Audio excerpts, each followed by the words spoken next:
One of the biggest purchases anybody will make in their lifetime is their home. And today I have a real estate expert who is one of the top real estate professionals in Washington County, which happens to be the county that I'm in. And I've used him for myself personally. And what makes him unique is how he educates his clients on making smart decisions when they buy their home, with a special emphasis on first-time home buyers. I'd like to welcome Scott Stortz. Welcome, Scott. Thanks, Jim. It's wonderful to be here. We were talking the other day, and you were talking about all the things somebody should be considering. And I remember you talking about someone who called you and said they're ready to buy their house. And you started asking them a few questions, and it turned out they had made the decision to buy a house, but they weren't really ready. Describe what happened. Well, it's pretty typical, especially with young first-time home buyers. They finally get to a point in their life where they decide that they want to move forward and purchase something. So they've made the conscious decision to move forward, but yet they haven't done anything other than call the realtor. Most real estate agents are going to jump in their vehicle and start showing this person or this young couple a house or two or three or whatever without sitting down and educating them. So in that example that you were just talking about, one of the policies that I have is I want to invest the time up front with the buyer right out of the gate and have a buyer consultation meeting. So before I go out and start showing them properties just based on what they're telling me they want, I want to sit down with them, educate them on the process to make sure that they understand what it takes from looking to closing, not to mention find out have they met with a lender, who that lender is, and quiz them a little bit about what their needs truly are. Many times buyers, I know this doesn't make sense, but they don't know what they want until you start flushing it out of their head by asking them certain questions and then showing them things online and get a feel for them. So I know a lot of buyers get excited and they don't want to have that meeting. It's very boring to sit in a room and have a meeting. They just want to go out and look at properties. And I get it. That's the exciting part of it. But it's such a major decision and it's such a large purchase that buyers should by default expect their agent to want to do this, to help guide them through that. So once I've explained it to them, they're generally open and they want to sit down, and then we can talk about that and buyer agency, which I'm sure a topic we're going to be talking about here a little bit later, which is very important when picking a realtor, what's involved with buyer agency contracts. And we were just talking about this just before we started, that your profession is a lot like mine. And I use the word profession and professionals very carefully because I believe in my own business, in your business, in the legal business, and the accounting business. These are all very important cogs in the wheel, so to speak, of your financial well-being. And unfortunately, there's a lot of people in those different businesses that aren't really, in my definition, a professional. They're transactional. They just take care of the transaction, love them and leave them, and not worry about what's going to happen next. And if people make a poor decision, especially when you're talking about a big purchase like a house, you make the wrong decision, that's going to have serious financial consequences in the future. And if you look at it, you talked about having a mortgage ahead of time and understanding some of the expenses, and we'll get into a lot of that. Well, if you're spending all your money on a mortgage and your property taxes and your maintenance, well, maybe you're not funding your retirement. And if we have a crash like we did in 2007, and let's say that's the time you were going to downsize your house and you thought you were going to cash out all your retirement savings out of your house, I know that's a plan that a lot of people had, and it didn't work out so well. So let's switch gears now and let's talk about how do people make a smart decision when buying a house? What are some of those considerations that you think are so important before you walk through that first entryway of that first house that they're going to look at?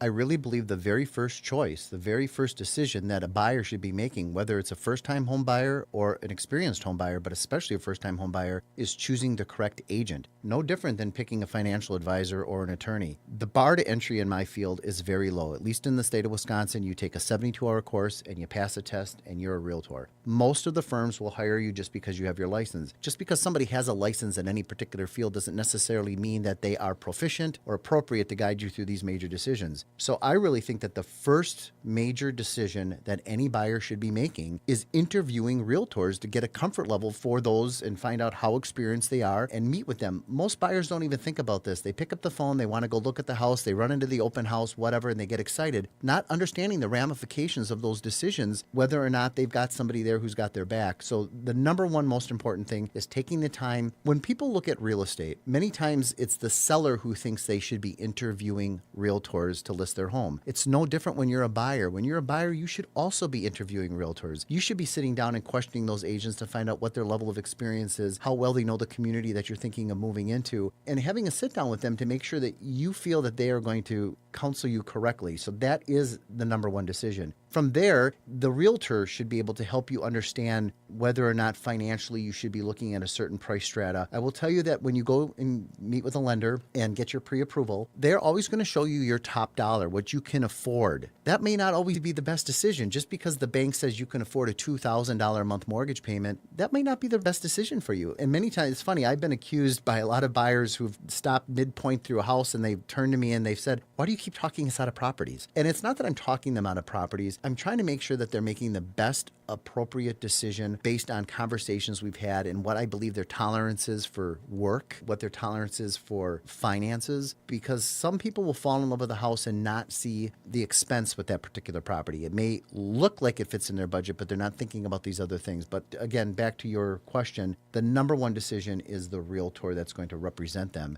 And when I say represent them, one of the things, at least in our state, is you have a choice to have an agent represent you or not represent you. By default in the state of Wisconsin, all real estate agents automatically work for the seller, even if it's not their listing. You as a buyer want the agent to work for you. So you want to sign what's called a buyer agency agreement. And what this does is it makes the agent contractually obligated to make sure that you're getting all the appropriate information, getting that agent's professional opinion based on value, location, and other things that the agent would not normally have to tell you. For example, if you just pick an agent out of the blue, they're showing you homes and you don't have a buyer agency with them, that agent by law is not allowed to tell you what he or she thinks about the property, its price, its location, etc. They're just there to show you the property and fill in the blanks. The minute you have a buyer agency with a realtor, now that realtor is held to a higher level of distributing information to you and sitting down with that agent to understand buyer agency. And I know, again, buyers get scared. Signing a contract, does that mean I have to buy something with you? No, not necessarily, et cetera, et cetera. People don't think that signing a contract up front, at least in our area, for a lot of people it's foreign, that is the norm. The contract comes when you buy the house. And really, they need to start thinking the opposite. They need to first contract with a realtor to make sure that that agent is working in their best interest, not in the seller's best interest. So those are very important first steps. And then from there, before you jump out and get in the car and start looking at properties, make sure you've sat down with a qualified mortgage officer. Again, just like in our business, becoming a mortgage loan officer is a relatively easy task to do. Make sure that you're dealing with somebody who has got a lot of experience and offers a variety of programs. There's a lot of different financing options out there. FHA, USDA, WIDA, conventional, adjustable rate mortgages. There are grant programs available in many counties and many states that you may qualify for depending on your credit and income levels. But making sure that you're working with a mortgage broker that has a firm grasp on all of these different areas can save you a lot of money and possibly get you a better interest rate. So it's a lot of upfront investigative work that has to be done by a buyer before they buy a house that's going to set the tone. Do you have the right people on your team? Do you have the right realtor who's got the right connections for home inspectors, et cetera? Do you have the right mortgage loan officer that's going to be able to help you through this piles and piles of financing decisions that have to be made? And once you've got those ducks in a row and you feel comfortable with the team that you've assembled, then you go out and you start looking at properties. You know, that's awesome. That was a mouthful. Yeah. There's a lot there. One thing is I was, as a financial planner, I always get real involved in major financial decisions for my clients. And I was shocked to discover, because my mindset was WIDA loans are for that first-time home buyer and someone who's barely making any money. And these were for state grant type programs in our state, and I know they have them in other states, and I know there's federal programs, all different things that can help people out. I was surprised to find out while counseling a client, I said, well, let's get a mortgage professional on, let's figure out what's available. And here they were making some pretty good money, and they were able to qualify for a first-time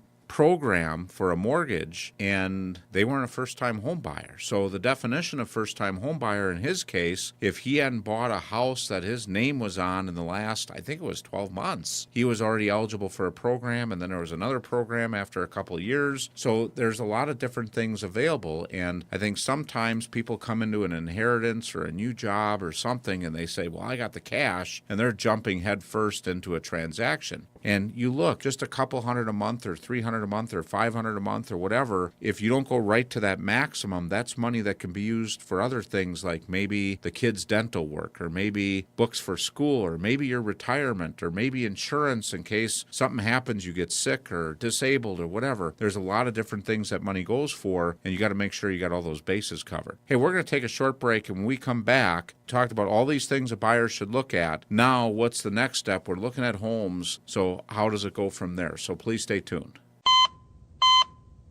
The purpose of this message is to stop your heart for just a few seconds. If you weren't here, what would happen to your family? Would there be enough money for them to have the kind of life you want them to? People with life insurance know the answer. Life insurance isn't for the people who die. It's for the people who live. A reminder from the Life and Health Insurance Foundation for Education, a nonprofit organization.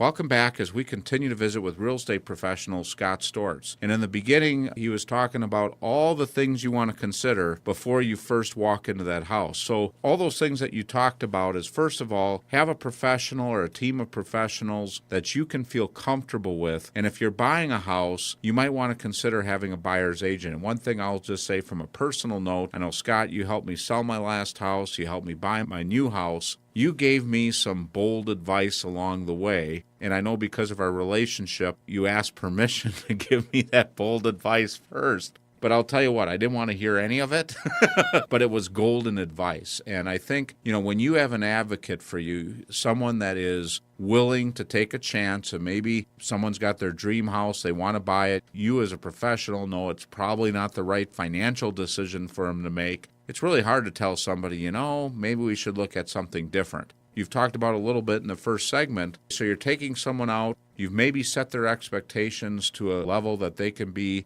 in a comfortable position that fits them based on the interview that you've done with them. Now what? Well, it's interesting. When I originally went to college, my degree was going to be in psychology and human behavior. That's where I wanted to be. And ultimately, I changed majors and I ended up in the business field. But I use the psychology and human behavior and social sciences in my business life more than my actual business degree. And one of the things that I've learned is how to read people and really understand many times before they even know what they want, I know what they want. So when you take that time to interview an agent and you start to build a relationship and you have communication and you take through properties, you need to make sure you have an agent that's doing a lot of listening and really understands your personal background, where you come from, what you do for a living, what your skill sets are, etc. Because when you buy a property, different properties sometimes require different skill sets. So when I'm taking a buyer through a property, they're many times looking at, oh, isn't that pretty? Isn't that nice? And that's wonderful. I'm in the background and I'm looking at the age of the roof and the mechanicals and whether or not there's peeling paint and is it a septic and a well versus city sewer and water, and what does the landscaping look like, and going downstairs and checking out mechanicals and looking at things that are going to need work or attention. Then I also have to assess my client, and I have to understand, does my client even know how to change oil in a vehicle? If they can't do that, they're not going to be able to handle a property like this. Sometimes they get so wrapped up in the view or the room size or the color that they forget that they might be taking on a project that's bigger than they can handle. So I just really feel that it's really understanding your client and then helping them understand what they may or may not want, because many times they don't know. And it's kind of funny. It's usually a journey. We start the journey and they've got a certain thing in their mind that they feel is what they're looking for. Through the process of going through properties and having open discussions, they start to realize needs and wants are a little bit different. And the other thing that I have found that works, at least it has worked very well for me and most of my clients, is that I have no filter. I don't sugarcoat things. The people that tend to hire me, for example, know that they're getting a straight shooter, and that I'm not going to tell them things that they necessarily want to hear. I'm going to tell them things that they have to hear. So I cut to the chase. I really point out a lot of things, even if it kind of bursts their bubble a little bit. But I really feel that they're not buying a shirt. If they don't like it, they can't take it back. This is a huge financial decision that can have long-standing consequences on credit scores, ability to move forward, retire. There's so many things that are involved, the expenses that are involved in maintaining a property, that if they don't have an advocate for them that is really telling them the truth and they're more interested in just closing a transaction, that agent could be setting that buyer up for failure down the road when it comes time to move on. And it's very important that they have an agent who is that forceful. I look at one of my first real estate transactions. Actually, it was my second one because I bought a duplex and then I turned around and sold it. And I brought on a real estate agent and I told this gal, I was just kind of test driving her. And I told her this. I said, I'm trying to find someone that I can comfortably refer my clients to. And I told her right up front, I'm going to have an attorney review the transactions. The attorney's going to be involved because I knew about the rules where real estate agent more or less represents more of the transaction. It's not really representing my best interest. They're representing getting the property sold. It doesn't really matter how it gets sold. So at any rate, I got an offer and she calls me up and says, this is a really good deal. You should sign it. Gives me a song and dance about how financially strapped the potential buyer was and that this is a good offer and it would help them out and all that. And I'm thinking, I'm selling my property. I'm not a community service trying to help some people out. I'll look at the offer, and she told me in the offer, it said I would bring it up to renters' standards, whatever they may be. I had an older house. I was concerned if there might have been asbestos in there or lead or whatever. My attorney explained to me, you've just given them an open checkbook because there's no parameters on that. You could end up losing all your equity in the house paying for what was on that open-ended offer. So making sure you have someone working for you, you talk about the long-term unintended consequences or financial consequences. I've experienced it. Now, one thing that I've always had a lot of respect for you, Scott, is you have been a straight shooter, and everybody that I know that has worked with you all holds you in high regard, that you're honest and you tell the truth. What about somebody out there who has a realtor that's just in it for the transaction? They make the deal, they get a commission. How do you protect yourself from that, or how do you know if they're doing it right by you? What protections would you recommend? Well, I think on a buyer's side, one thing, again, going back to that whole buyer agency thing, when a buyer signs a buyer agency with that realtor is taking on a lot of additional liability and making sure that those T's are crossed and those I's are dotted. So the buyer has a little bit more teeth if there were to be a lawsuit in whether or not that they were misrepresented or not. Even though we are constantly being told in this state, you guys aren't attorneys, you're realtors, fill in the blanks, period, end of story, move on. The truth of the matter is we are like attorneys. We have to know those contracts and the law inside and out. You need to make sure that you're working with a realtor that really understands how to craft language and what to cross out and what not to cross out. To your point, the slightest change in a word in an added contingency can change the whole meaning of the contract and cause an out for the buyer or the seller, or cause a blank check to be written for one of the parties. To your point earlier of unintended consequences. Yeah, that's usually caused by sloppy language put into a contract or verbiage that is not correct. I have had many brokers over the years go by the philosophy that you should keep contingencies vague. I think just the opposite. This is a legal contract. We need everything to be very specific. There should be nothing vague about a legal contract. But many agents subscribe to that vagueness, thinking it gives the parties, including themselves, more flexibility. To me, that's going to flexibility them right into court. I really believe that when you're talking a legal contract, it needs to be specific. So you need to have an agent that's well-versed, really understands real estate law, if not law in general, to make sure that those blanks are filled in correctly. When you look at a standard offer to purchase, for example, here in the state of Wisconsin, one advantage that we have in our state is that real estate agents, no matter what firm they work for, are not allowed to create their own offers to purchase. These are state-mandated forms. A standard residential offer to purchase in the state of Wisconsin is 9 pages, and now we also have certain addendums that we can add to them, and these addendums are anywhere from 2 to 9 pages long. So we're talking a fairly hefty contract with a lot of very tiny print and a lot of language, and in so many of these areas, things can be crossed off or not crossed off. Words can be added, dates can be added or inserted. And something as simple as not having correct dates or timelines set in motion can cause a domino effect in the negative. You really want to make sure, especially a buyer, and you're the one writing out the check to buy this house, that your agent is being very thorough about the language that is being placed in these contracts, because it can be huge. Now, as you're talking about that, I know for myself personally, I've always had legal representation. And even as much as I trust you and I know you and everything else, I know attorneys, they have to take another level of responsibility when they're representing you, because they are attorneys. They're held to the standard of attorney, and if they miss something, it's on them. So I look at it, someone who tries to do this on their own, I see these people for sale by owners.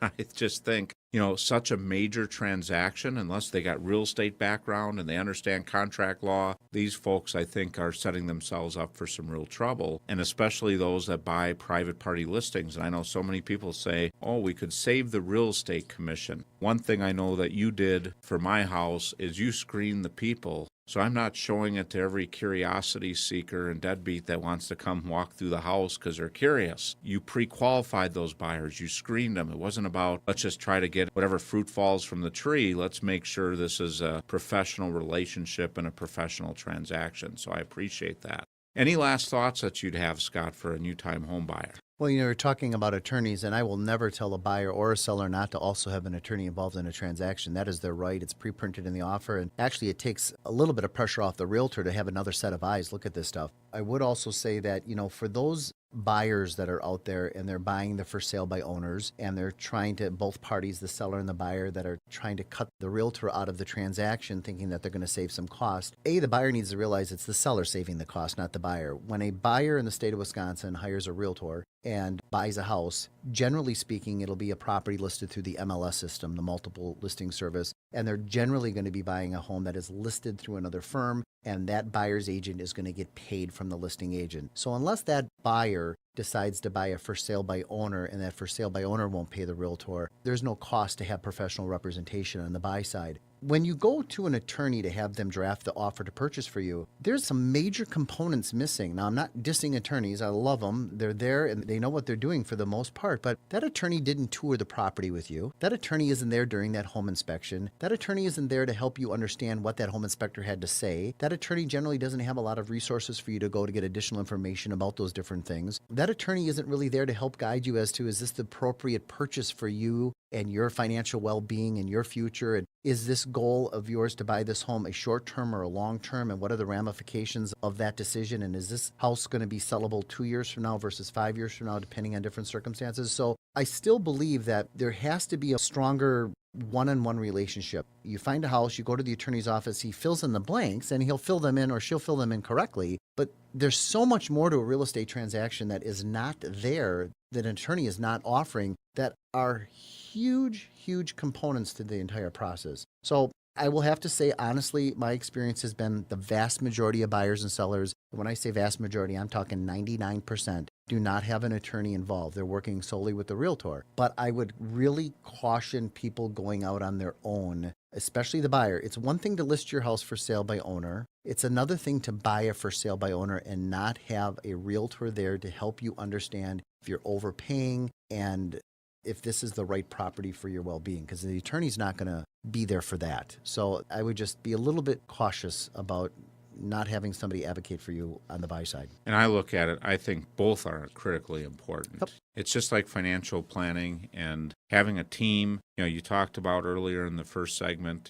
having home inspection. I've heard of people, they don't even get a home inspection done. Man, they're playing with fire when you do that. But, the mortgage, what terms you're going to have. I see a lot of people do a 30-year fixed and they only plan on living there 3 years. Well, why pay the premium to lock it in for 30 years? Now, on the other hand, I'm one that believes lock in these low interest rates as long as possible because we've got the lowest interest rates ever. But if you know for sure you're only going to be there 3 years or 4 years, first of all, you got to question whether or not you should be even buying a house. But if you feel you're going to be selling over a short period of time, or maybe, hey, when the kids finish high school, we're going to downsize or get a home for when we're retired, and you know that in 10 years you're going to be getting out of this house, well, maybe you do a 15-year lock-in or a 10-year lock-in. Can save a lot of money. So, Scott, I really appreciate you being here with us. I think you gave a lot of valuable insight. I think the moral of the story, as it's been on our program week after week and month after month, is don't go it alone. That's a fact. Thank you, Jim.